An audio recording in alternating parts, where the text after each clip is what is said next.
regra de ouro: nunca faça a outra pessoa aquilo que você não queira que façam a você.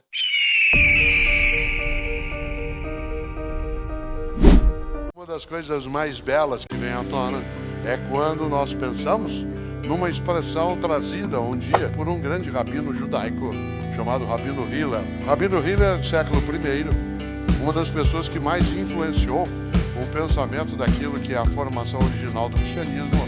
Uma das frases do Rabino Hillel é repetida dentro do cristianismo e fora, que é a regra de ouro: nunca faça a outra pessoa aquilo que você não queira que façam a você. Nunca faça a outra pessoa aquilo que você não queira que façam a você, que é algo que até parece um pouco um haikai. Haikai, como sabem, é um modo especial de poema nipônico.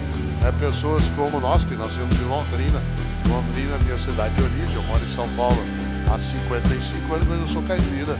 Londrina, sou pé vermelho autêntico, que é o nome que nós, daquela região, nos damos. Em Londrina, 1/3 da população de Londrina, quando eu nasci, era nipônica. Eram de japoneses vindos diretamente do Japão, eram os Issei. Não era nem Issei, logo de sequência, eram os meus vizinhos. Mas essa primeira geração trouxe também alguns modos de fazer poema muito diferentes. Um deles, o haikai. Haikai. Eu gosto demais do haikai porque ele é um poema curto, com poucas sílabas, 7, 5, mas que tem que trazer toda a ideia e não precisa rimar. Inclusive porque a escrita nipônica, ela não é alfabética como a nossa, né? Ela é ideogramática, então a ideia de rima, ela fica um pouco estranha, a menos que você faça a versão fonética daquilo. E o Brasil tem vários grandes produtores de haikai. Um deles, o conterrâneo meu, paranaense, que é Paulo Leminski, só que de Curitiba.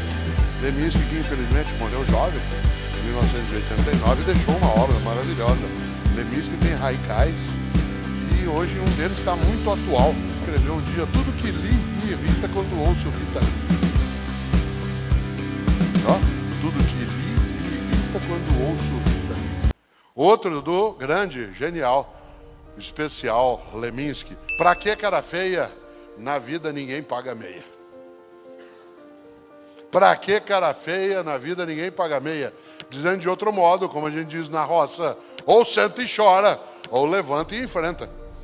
Claro que às vezes a gente chora, que a gente lamenta, que a gente tem tristeza, mas de nada adianta ficar aterrado. Já imaginou? Mandela, 27 anos na cadeia, chorando? Claro que não, resistindo, persistindo, e muitas vezes chorando também, porque o humano entristecido não deixava de ter as suas dores. Mas ainda assim, dentre esses variados haikais, há coisas que marcam muito esse caminho. Eu gosto demais de um escritor de Londrina chamado Domingos Pellegrini. Ele tem vários livros sobre aquela região e sobre o Brasil, muito premiado, ganhou o prêmio Jabuti. E uma das coisas boas do Pellegrini é que um dia ele fez um livro de haikai para gente do interior. E deu um título para o livro que me dá uma raiva quando eu leio, por conta, como é que eu não pensei naquilo? Eu devia ter pensado aquilo. E foi ele que pensou, porque o título do livro é maravilhoso. É um livro pequeno de tamanho, só com haikais para quem é do interior, e o livro se chama Haikaipiras. Olha que genial. Às vezes tem gente que eu tenho muita admiração por ela, e às vezes a admiração ultrapassa tanto que vira inveja. Aliás, ele coloca ali um dos haikais mais bonitos que eu conheço, que quem é caipira vai entender bem. Ele diz: nunca acaba, quanto mais eu cato, mais cai goiaba.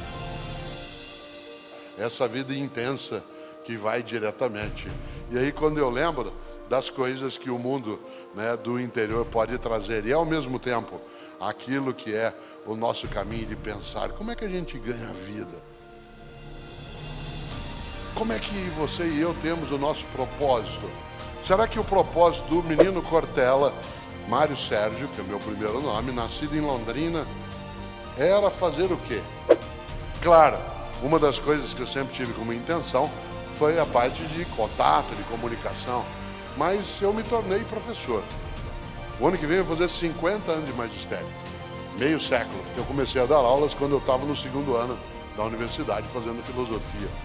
E é gostoso, quando a gente lembra o quanto que a ideia do Rabino Hillel, eu só fui vê-la, essa ideia, quando eu comecei no magistério, apresentado por um colega meu, né, da PUC de São Paulo, onde eu fiquei 35 anos, que era um estudioso das formas de escrita rabínica. E lá o Rabino Hillel me mostrou, fez algo assemelhado ao Haikai, quando ele disse: se eu não for por mim, quem o será? Mas se eu for só por mim, que serei eu? Se não agora, quando? Olha que inteligência. Se eu não for por mim, quem o será? Ou seja, a iniciativa, o protagonismo, a capacidade de buscar. Mas a segunda parte também é importante. Mas se eu for só por mim, que serei eu? Terceira, a noção de oportunidade. Se não agora, quando? Por isso, para você e para mim, essas três retas, que claro, não são sempre retas, elas auxiliam. A ideia de iniciativa, a perspectiva da conexão, da colaboração e o senso de oportunidade. Se eu não for por mim, quem o será? Se eu for só por mim, que serei eu, se não agora, quando? Nesta hora, há muitas pessoas, e você e eu podemos entrar nesse circuito, que podem dizer: tá tarde para eu pensar nisso, não dá mais, eu já estou fora. A pessoa que não quer ter trabalho, que não quer mover-se, evidentemente, que ela tem que buscar a acomodação, aquilo que é a conformidade. Os cristãos registraram coisas muito fortes nos seus escritos.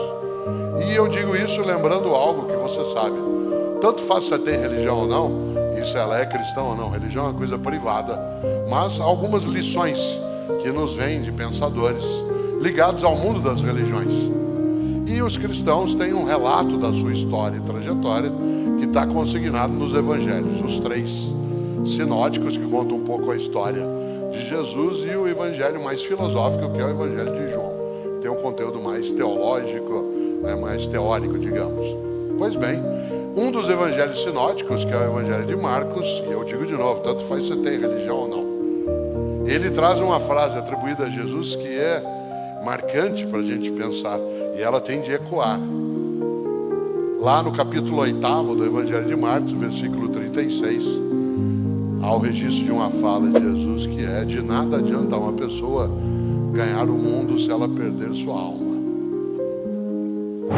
De nada adianta uma pessoa ganhar o mundo se ela perder sua alma.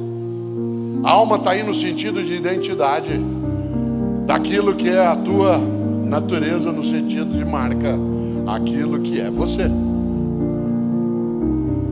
De nada adianta uma pessoa ganhar o mundo, isto é, ter fama, êxito, patrimônio, se ela perder sua alma.